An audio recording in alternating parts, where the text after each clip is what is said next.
Hello again to the readers of Yield Magic Blog. I'm Andrew Musgrave, and I'm here again with Tyler Erickson and fan mail. We got fan mail. Yeah, Exciting. quite. Yeah. Fan mail comes from Roland Henning from Germany. He maintains the Weekly Magic Failure blog, and he wrote with some favorable comments and also had some suggested topics that he wanted to see digested. Digested? Digested is a wrong word for that. I'm already grossed out. Yeah, Continue. He wanted to basically top change versus double lift. Okay. Did he have anything in particular in curiosity of top change versus double lift? No, I think he just wants you to do a brain dump on it. Okay. Well, dumping on things is what I do best. Right there along with your digestion line. Yes. Okay. So top change versus double lift, probably. I guess when to use which one and Yeah. when. That's well. First of all, there's a few different aspects to this. If we look at it in perfect world scenario, meaning you can do both moves well, there are choices in front of you. However, a lot of people make the choice only on the fact that they are scared of the top change, they don't do it well, and therefore just default to their double turnover.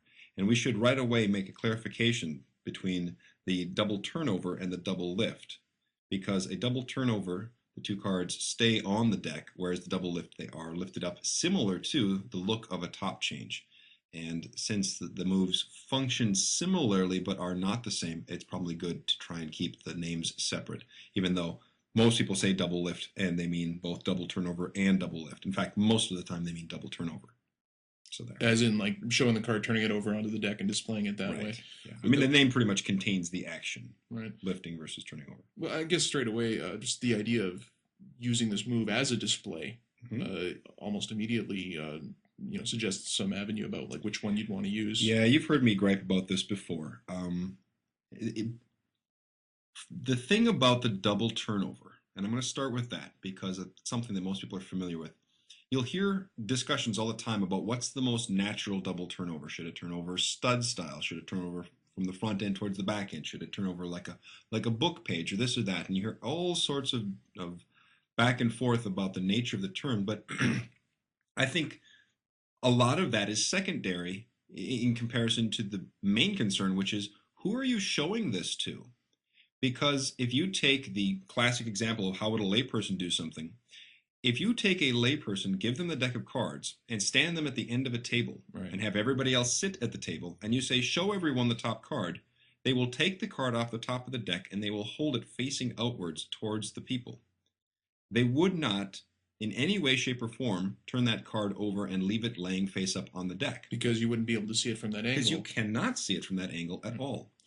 And so, right off the bat, you have to look at it from who is supposed to see this card.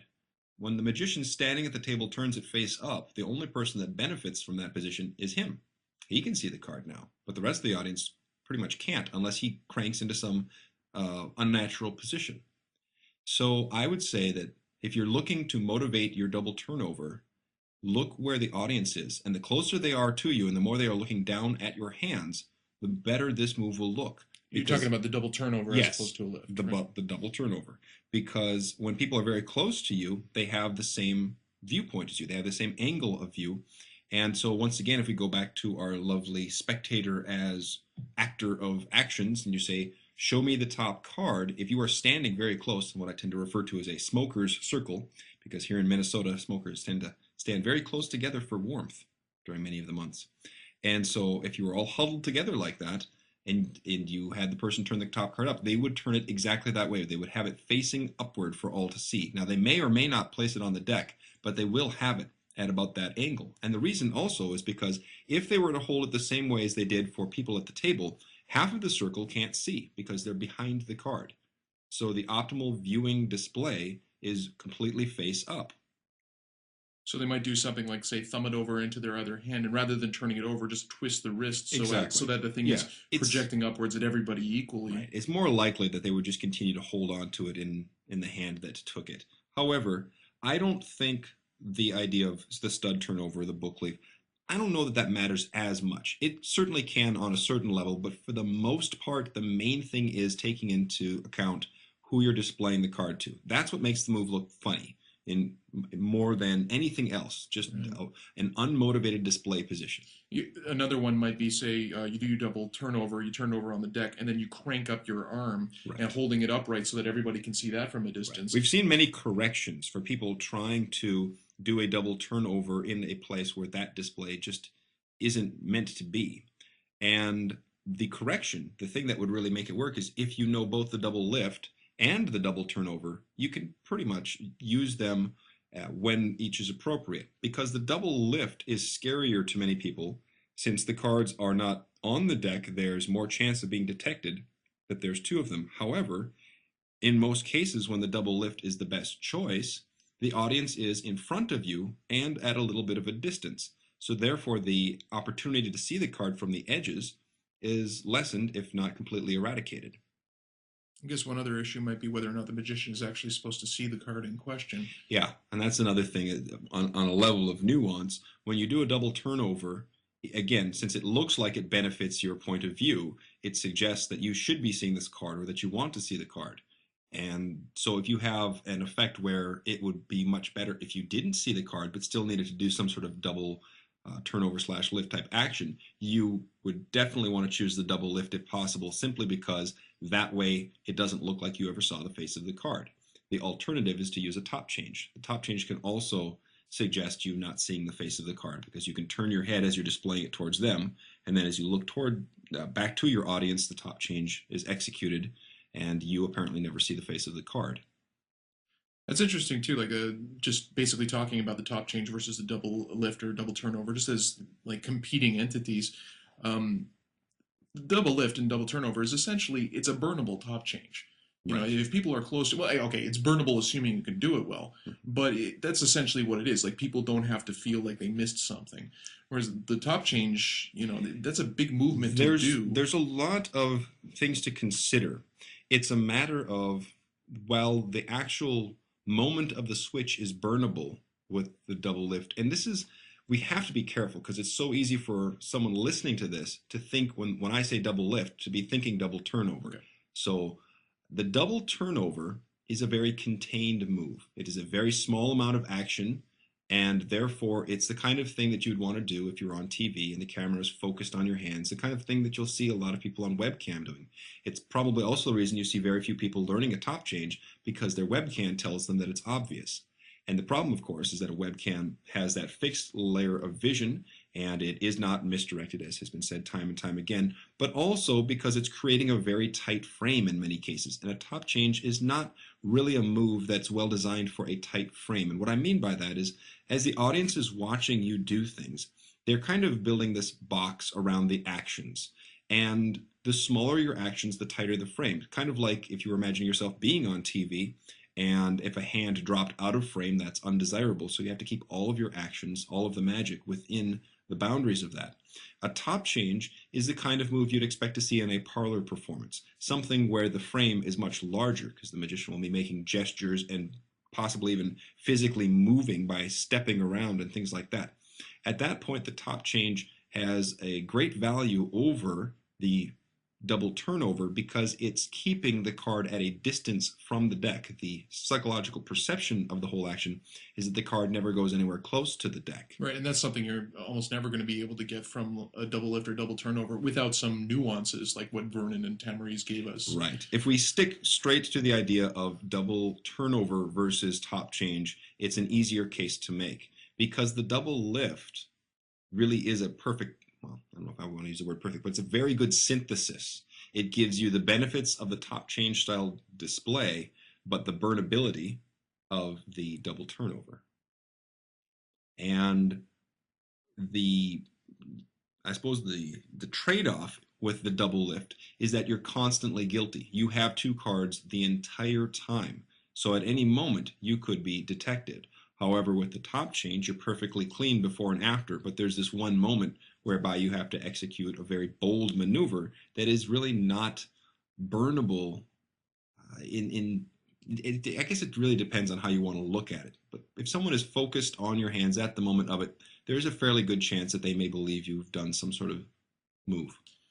Well, there's been some work on setting up blocking for the top change so that you kind of can minimize that problem a fair bit.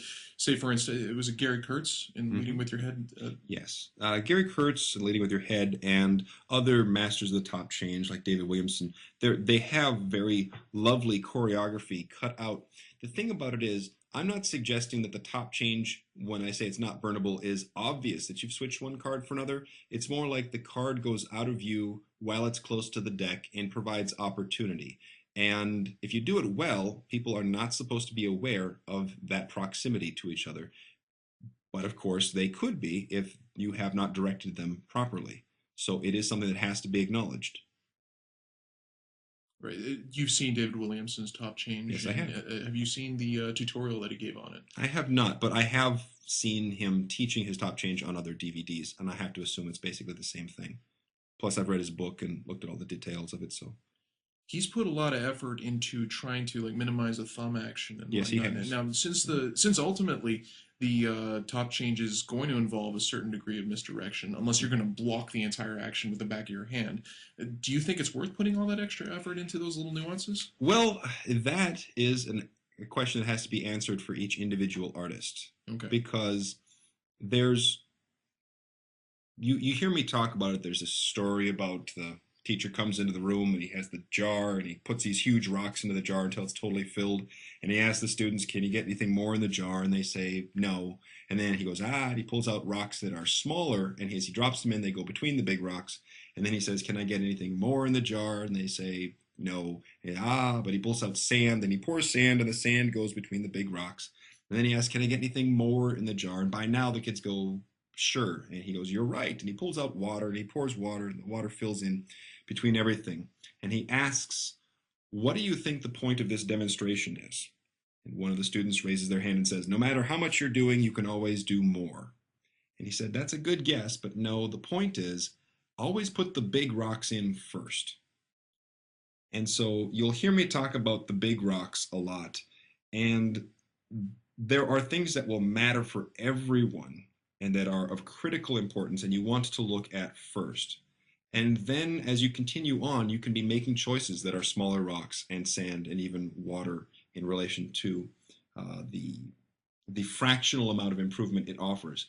Now, David Williamson has put in excellent work on the top change. And do I think it matters? Yes, I do. But in comparison to some of the other things that you'd learn about the top change in terms of the timing and the relaxation and the eye contact, those are the more important features. Because if you don't have those, none of the David Williamson improvements are going to help you. It really comes down to making sure you understand the bigger picture of the tension and relaxation and all the other things that make it work. And then if you want to really finesse it and make it that much better, then those David Williamson adjustments are probably worth your time. Okay, so you would say that maybe understanding the role of misdirection during a top change that might be a big rock. Oh, yes, Okay. absolutely. Well, that's interesting too because I think we've had a lot of interesting talk. I'm going to say interesting one more time. Hmm. We've had a lot of talk about misdirection and its a role in Magic. You know, the idea of burnability versus going Right.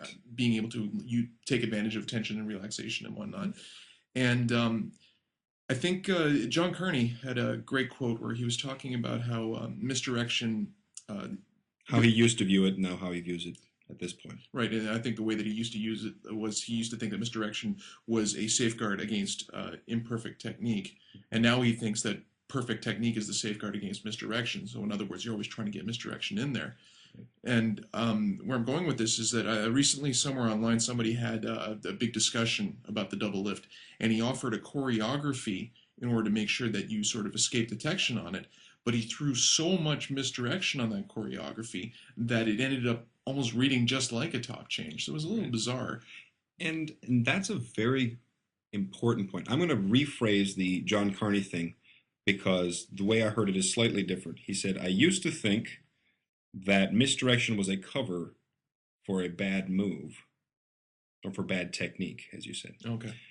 But now I think that good technique is a cover for bad misdirection." Yeah, that sounds closer to what he said. Yeah. And the idea is that people shouldn't be looking there.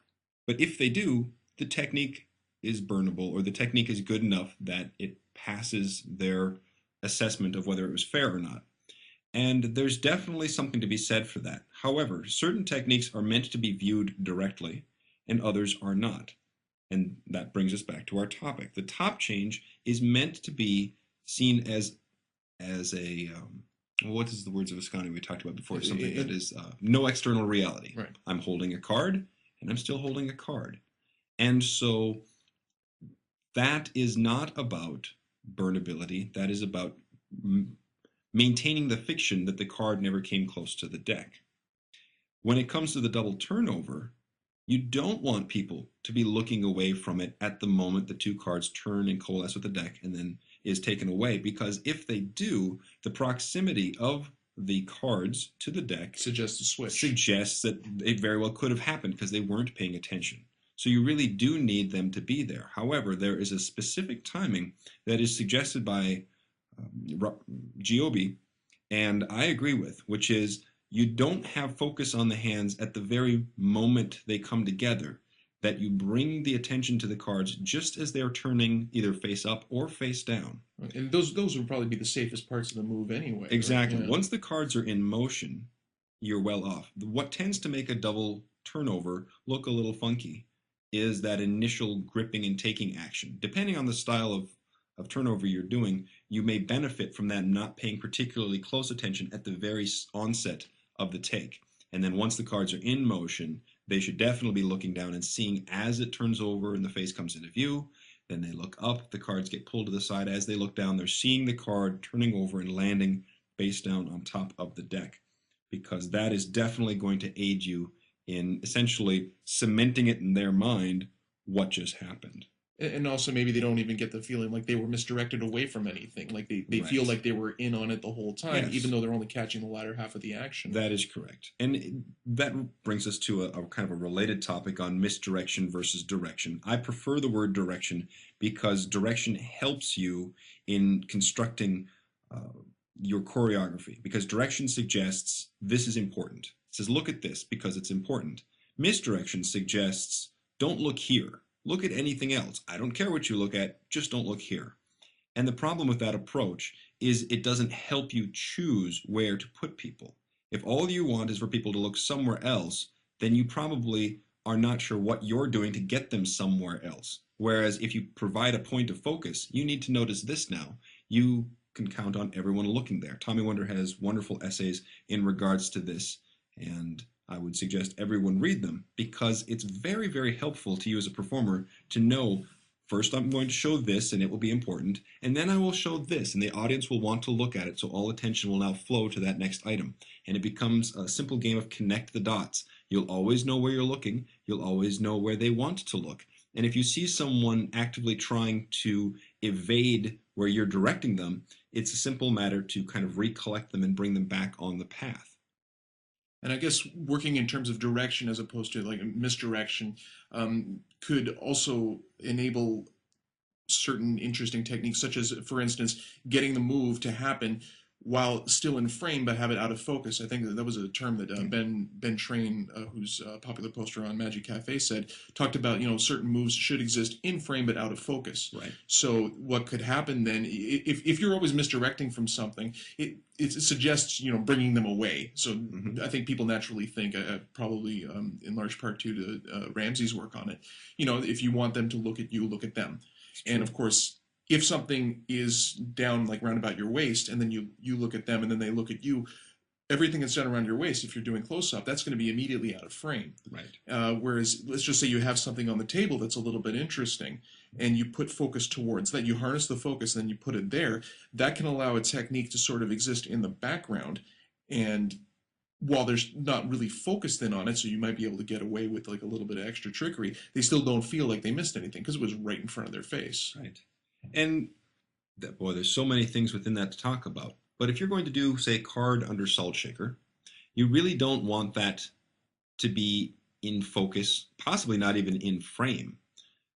But there are other things, like you were saying, let's suppose I'm showing a coin, now I'm apparently transferring it to the other hand so I can pick up the wand. If people look to the wand while I'm doing this transfer action, and the wand is so far away from my hands that they can't even see my hands coming together, then at the point where they look up and I'm pretending that the coin is in my other hand, they don't even know why. Yeah. So it absolutely has to be in frame but out of focus. From their vantage point, the coin could be anywhere. Exactly. And They have to be aware of these actions, but they're not meant to, those actions aren't meant to be in the forefront. They are meant to be the in transit actions that are motivated by something else, such as the wand. The wand drives the transfer, so the attention flows to the wand, but in the action of looking at the wand, we absolutely see the transfer taking place. And not only do we see it taking place, but we know why it's taking place. In that moment, the question is automatically answered. And to go back to your reference point to Ramsey, it's an oversimplification to say that you look at them and they look at you, because we all know that's not always true. You look at them, they look at you, then you do something with your hands. You're still looking at them, but suddenly they're looking at your hands. Well, that doesn't fit within what I was told. If I look at them, they look at me. And the thing about it is they know you're a magician and they know you are going to try to trick them. And so if they sense that you're looking at them on purpose to keep them from looking somewhere else, of course they are going to go with whatever their gut instinct tells them and look at this new action.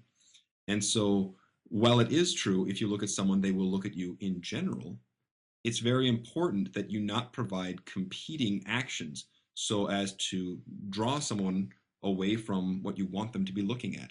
And this is true not only in terms of covering a secret technique, but also in terms of just making sure certain information is noticed. If I'm holding up two things, I hold up the Ace of Spades and the King of Hearts in both my hands, then your attention can bounce back and forth like a little tennis match. If I instead just hold up one hand and show the Ace of Spades, then relax that hand, show the other hand, King of Hearts, I'm actually making your job easier to absorb information. So just as a general policy, to get the sense of providing one interesting point at a time, so the audience isn't ever forced to choose between two things. Well, why do you think that so many people are afraid of doing the top change? Because it's not a burnable technique. Because you do need to make sure they're not looking there or else risk detection. There are certain angles of view that are more favorable than others, but at the end of the day, the card hand and the hand with the deck come together, and if someone is watching that and looking for something tricky, they will most likely catch that. Right. I guess it's a bit of a shame just because of the reward in being able to pull off a top change is this idea that the card never ever came near the deck. Absolutely. The top change is an incredibly powerful move. And I think another reason why people are scared away from it is because they are imagining doing it in a circumstance where it's not well designed. As I said before, the double turnover is well designed for the smoker's circle, people close to you looking straight down. In that aspect, the top change is incredibly difficult. So what you want is enough room to move for you to be able to move your arms around and to gesture. And so where I was saying where the double turnover is ill-designed, that for tableside work where you're standing and they're sitting, the top change is a dream to get away with because the cards are already basically edge on to their eye line. You don't need to necktie the deck or do anything special. And because you'll have the physical space to maneuver, it's an excellent move. And the thing about the double turnover is no matter where you are, it's technically a burnable move because you're holding those two cards together. And even if the display doesn't make sense, it technically doesn't flash. And that's what allows people to do it in lots of times when they probably shouldn't be doing it. People aren't used to making decisions about which move to do based on their environment. And I think that is one of the biggest crimes of sleight of hand. We see people all the time using a move that really wasn't designed for the environment that they're in. Right. So, for instance, you're talking with someone up close. You're less than a meter away from them, or sorry, that's Canadian. 3 feet away from the person that you're talking to, and you all of a sudden bring your hands up in between your two faces. Uh, that's kind of like socially awkward, isn't it? It can be, yeah. You'll hear this discussion. I was at a Jeff McBride workshop, and he talked about crotch magic, the idea of what you're seeing everybody doing on their webcam, or as you're watching it, the backdrop is their crotch. And that is not good theater. It's true. If I stand next to a table and everybody's sitting there and I do all my displays down to crotch level, then that is bad design on my part. However, again, we get into the idea of why is this happening and what's the solution. And the solution of doing magic up close to your face is an ideal one for parlor. But again, if you are really close to someone and you're holding your hands up close to your faces, you may be invading their personal space. It is much easier to stand close to someone if your hands are held at waist height and having them look down at the hands than it is to put your hands in between your two faces. It has a lot to do with the fight or flight instinct and you give off the cues of being an attacker, even though that's not your intent. We have this lizard brain deep down inside that's wired to see things as a threat. And doing the magic at waist level when you are standing with someone means the backdrop is the ground. Most contemporary close-up magic sleights are designed for that angle of view. People looking down at your hands, ground is the background. But what we're seeing now is people performing in more of a platform or stand-up style and still utilizing close-up moves, at which point, in order to kill the bad angles, they have to hold everything at crotch level, and therefore you end up with crotch magic. So the fault isn't necessarily the magic or the moves, it's people doing them in the wrong environment. That's the fix. One other thing that I think is probably worth knowing, worth talking about anyway, there's a lot of techniques in card magic that, in the end, they're really only good with cards. The top change isn't one of them. If you can actually master that move, you can sort of take that knowledge with you into other branches of magic, such as, doing like an open load on a table of something. It's true. The top change is one of those separating the boys from the men kind of maneuvers because it requires more than just the physical finger techniques of keeping cards together or whatnot. It requires a connection to the audience and an ability to control and focus attention. And that is such an incredibly powerful tool, and it manifests in many different ways in magic. But it is the thing that, it's funny, it's what audiences imagine we have the power to do. But so many magicians never really get into that. They tend to stay with what I'll call safe techniques, the things that if the person never blinks and never looks away, it's okay. Jerry Anders, in fact, was the magician who adhered to that kind of thing. He never wanted a person to look away from his hands, just stare at my hands. Now, there is an advantage to that, and there's a disadvantage to that. The advantage, of course, is that the person can't say, well, you misdirected me.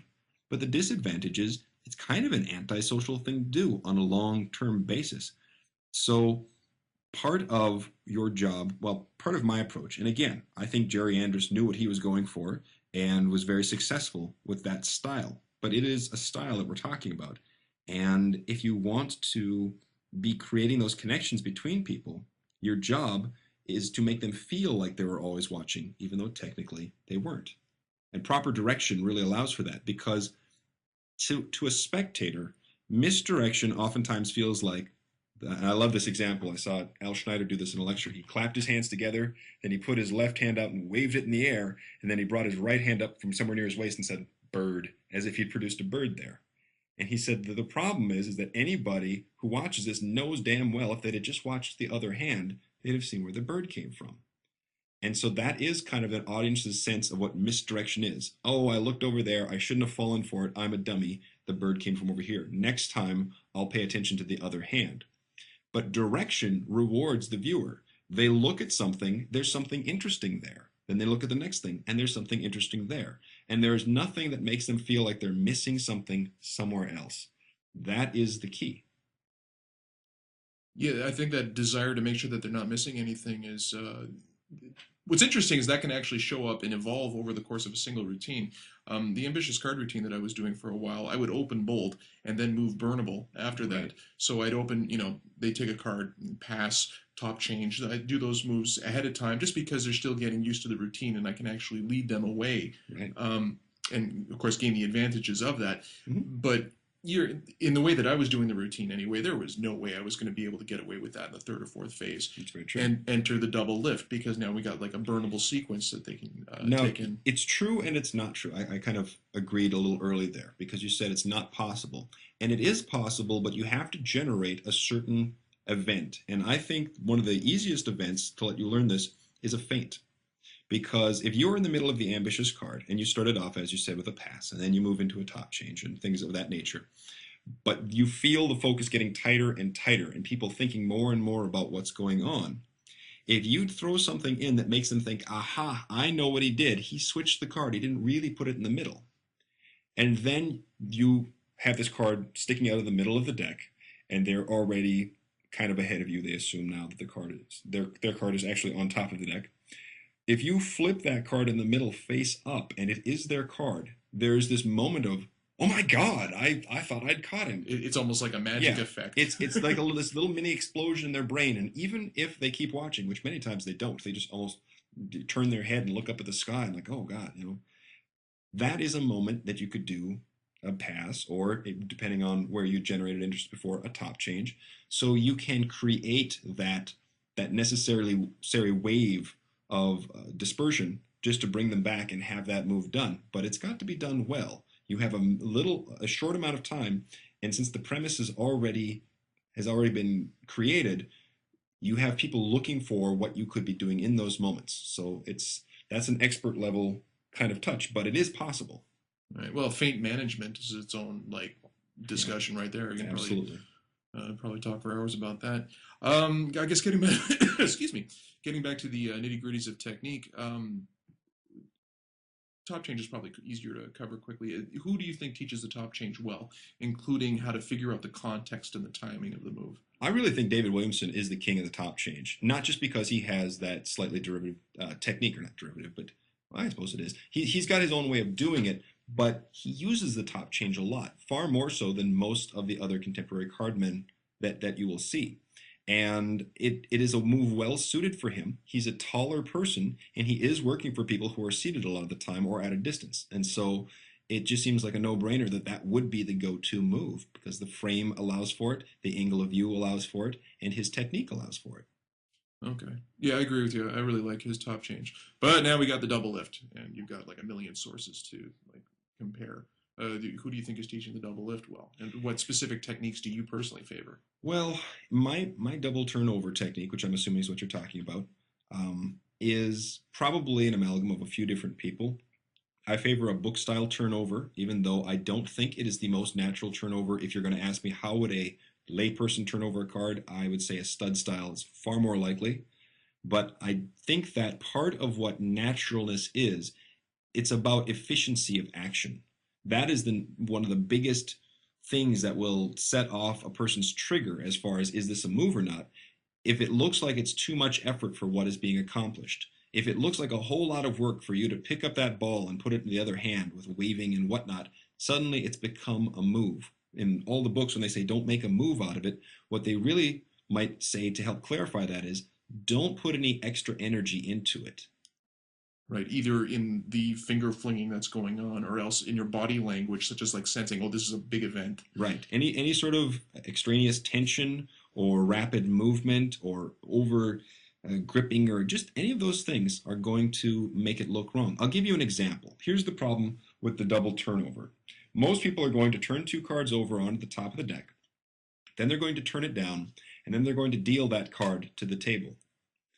Now, as magicians, we look at that and say, that's just fine. There's nothing wrong with that. But there is. There's a huge thing wrong with that.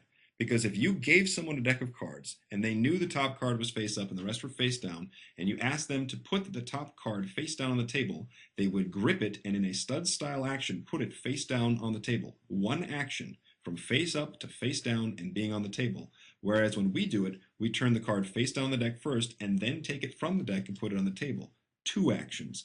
And that is what can set off people's little bullshit detectors. They don't know what you did, they don't know how the move works, but they can say, I think you switched it, based only on the fact that there's an inefficiency there.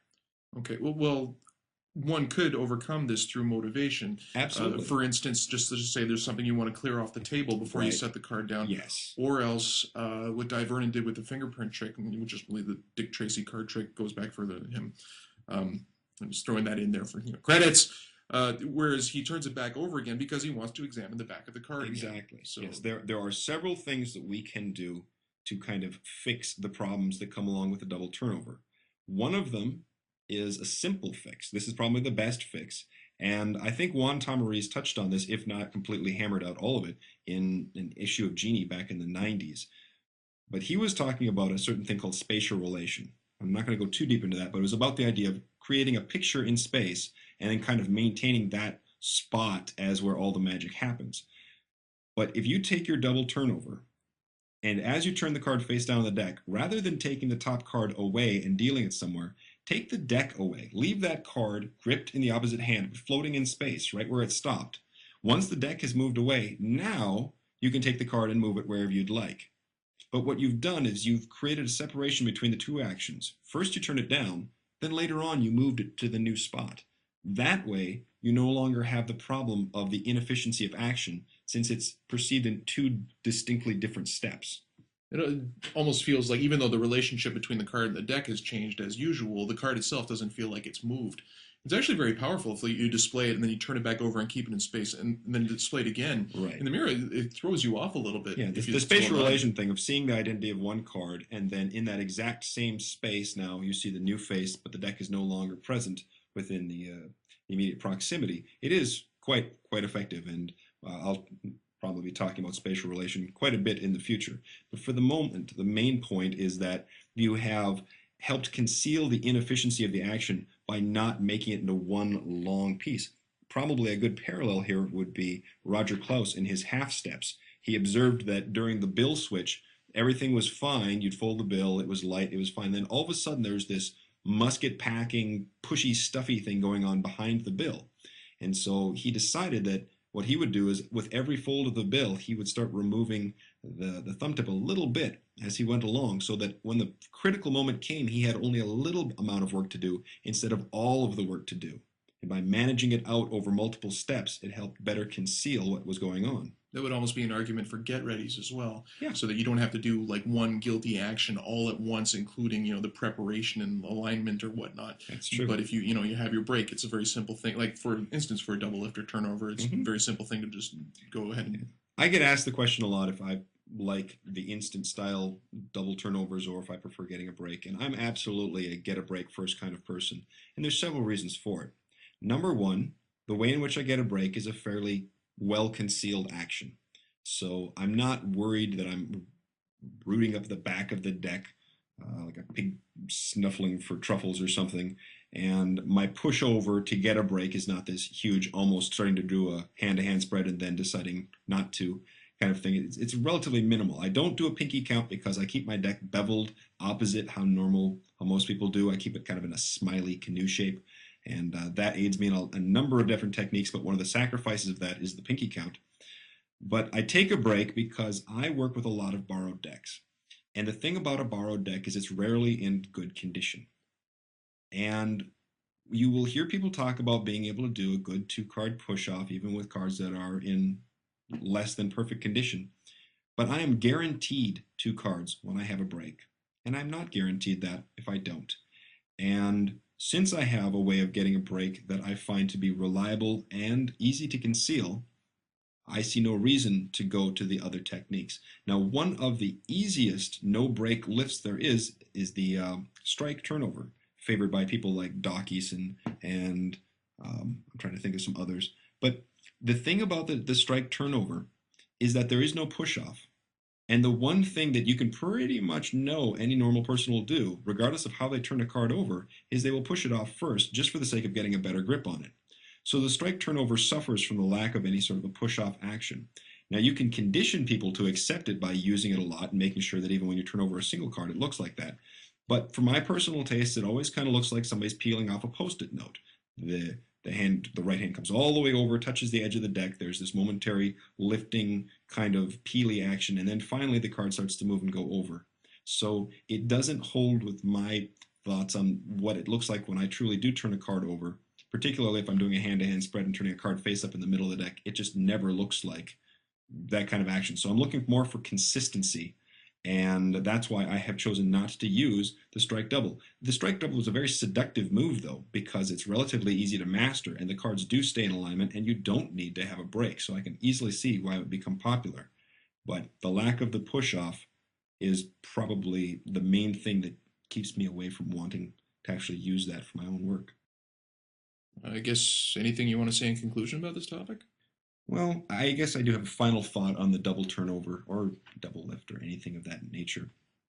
Because the double turnover is such a burnable technique, and there are versions of it, easy versions, that are within the reach of even the beginner card magician, there is a tendency to use it a lot. In fact, it's been referred to as the most overused in all of card magic, and I have to agree. People work their double turnovers like no other move I can think of. And there's a problem in that you end up with a lot of really messy and unpleasant card tricks. You mean like the choreography of the trick is altered so as to favor this technique? Well, not even the choreography so much as it is, here's my observation. I can do a trick that makes literally no sense at all and that you can't follow the plot exactly. But as long as I use at least one or possibly several multiple lifts, I will get a reaction out of it. Because the audience seeing me show a card and then put it somewhere and then it's not there anymore is always going to react to that unless they've become jaded to this turnover action, unless we've ruined it for them and they now come to conclude that every time you show a card like that and lay it down, it's no longer the same card. They are going to react pretty much regardless of the actual effect you are doing with that. And the problem is it's hard to judge then what's a good trick and what isn't, because if the trick contains a double turnover, it will get a reaction to some degree. And so it's kind of on you as the performer to go, yes, I know people are amazed at this point, but is the rest of it any good? The same discussion we had in regards to presentation when it comes to scripting. If the trick is great, but the script sucks, people will still love the trick. Well, in this case, if the trick sucks, but the double turnover was great, they'll still react because they're amazed by that one point. And even if the rest of it is a confusing ball of crap, they will still give you a favorable reaction because of that one technique being present. And so it, just like I said, it's seductive to learn the strike turnover. It's seductive to continue to do all these tricks that have turnovers in them simply because they will always give you some kind of a reaction. And that's a difficult thing to kind of Wean let go yourself of. off. Yeah. Yeah. I can honestly say that when it comes to my own personal work, I have exactly one effect in my repertoire that uses a multiple turnover, just one. And I do a fair amount of card magic.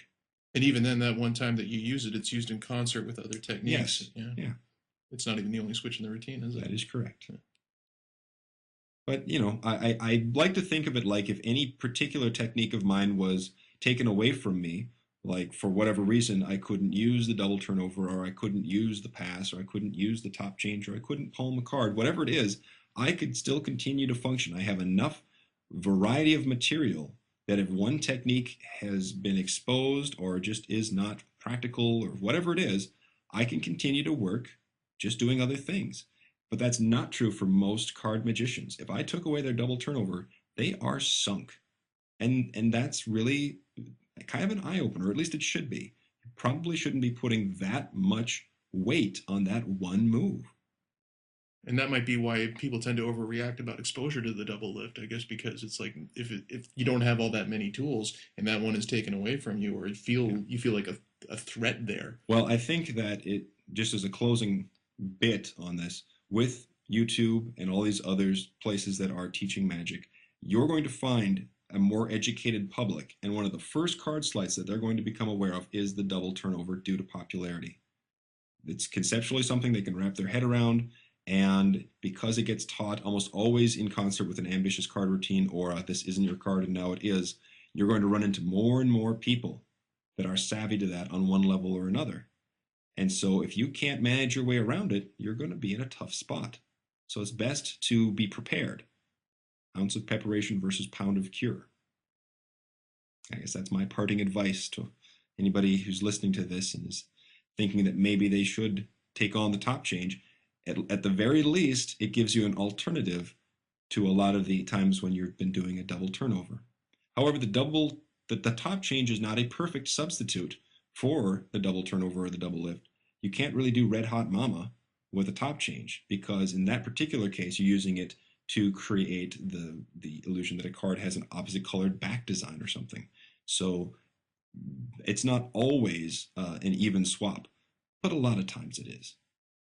So it is definitely worth putting into your tool belt because it will reward you on a number of levels, not the least of which giving you more of an understanding of what magic is about in terms of managing attention and such.